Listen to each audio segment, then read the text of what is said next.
மனம் கவர்ந்த பாடல்கள் அடங்கிய கீபேட் கார்வா மொபைல்.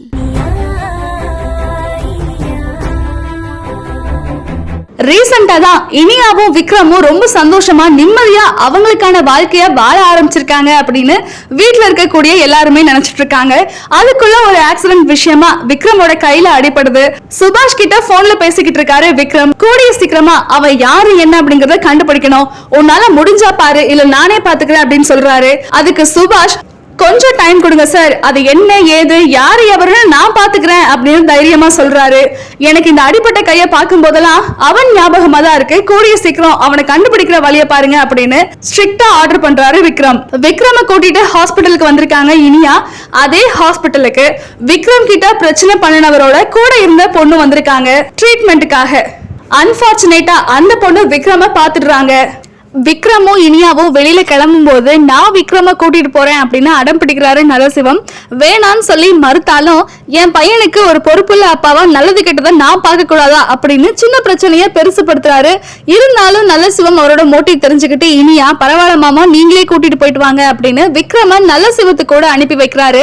அந்த நேரம்னு பார்த்து சூர்யா வீட்டுக்கு வர வந்த ஃப்ரெண்டை எப்படி கவனிக்காம இருக்க முடியும்? ரெண்டு பேரும் ஒன்னா டேபிள் உட்காந்து சாப்பிட்டுட்டு இருக்காங்க, பல விஷயங்களை பேசி சிரிச்சிட்டு இருக்காங்க. அந்த நேரத்துக்கு கரெக்டா வந்து நல்லசிவம் பார்த்துட்டு, எங்களை வெளியில அனுப்பிட்டு உன் ஃப்ரெண்டு கூட கூத்தடிச்சிட்டு இருக்கியா அப்படிங்கிற மாதிரி தகாத வார்த்தைகள் சொல்லி பேச ஒரு நிமிஷம் அப்படியே ஆடி போயிடுறாங்க இனியா. இந்த நியூஸ் கேட்டு என்ன வீட்டுல ஒரே சத்தமா இருக்கு அப்படின்னு இறங்கி வந்த விக்ரம் பயங்கர கோவத்தோட வராரு. விக்ரமோட வீட்டுல எல்லாருமே அக்ஷயாவுக்கும் சூர்யாவுக்கும் நல்லபடியா கல்யாணம் பண்ணி வச்சிடணும் அப்படின்னு ரொம்பவே உறுதியா இருக்காங்க. ஆனா இது இனியாவோட தலைமையில நடக்கிறதால அமுதவல்லிக்கு சுத்தமா பிடிக்கல. ஏதாவது ஒரு ப்ராப்ளம் பண்ணி இந்த கல்யாணத்தை தடை பண்ணி நிறுத்தணும் அப்படின்னு பிளான் பண்ணிக்கிட்டு இருக்காங்க.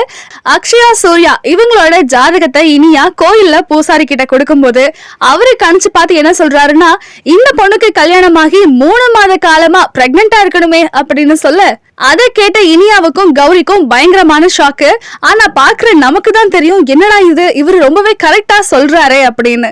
இல்ல அவ இப்பதான் படிச்சுக்கிட்டு இருக்கா அப்படிங்கிற மாதிரி சமாளிக்கிறாங்க கௌரி.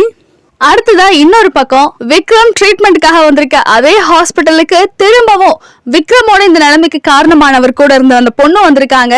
விக்ரமோட செக்அப்காக இனியாவும் விக்ரமும் ஹாஸ்பிட்டலுக்கு போகும்போது அங்க இருக்கக்கூடிய சில போலீஸ் விக்ரம் பாக்குறாரு.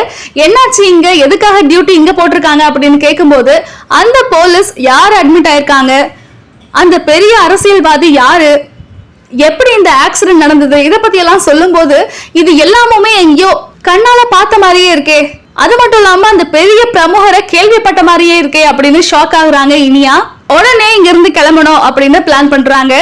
இன்னொரு பக்கம் அக்ஷயா இந்த கல்யாணம் எப்படியாவது நின்னுடணும் அப்படின்னு வேண்டிக்கிட்டு இருக்காங்க. ஆனா சூர்யாவும் அவங்க குடும்பத்துல இருக்க எல்லாருமே ரொம்பவே சந்தோஷத்துல இருக்காங்க, அக்ஷயா ஒரு ஆளை தவிர. இதுக்கப்புறம் என்னாச்சு, அக்ஷயா உண்மையா வீட்டுல சொன்னாங்களா, அக்ஷயாவுக்கும் சூர்யாவுக்கும் நல்லபடியா கல்யாணம் நடந்ததா, இத பத்தி எல்லாம் வரக்கூடிய எபிசோட்ல பார்க்கலாம். சரி, நீ என்ன ஐசியூ வாசல்ல எல்லாம் பெரிய இடத்து பையன் போதையில காரை பேரிகேட்ல விட்டு ஆக்சிடென்ட் பண்ணிட்டான். அவங்க அப்பா ஆதிகேசவன் சிட்டில பெரிய பிசினஸ் மேன், அரசியல்வாதி.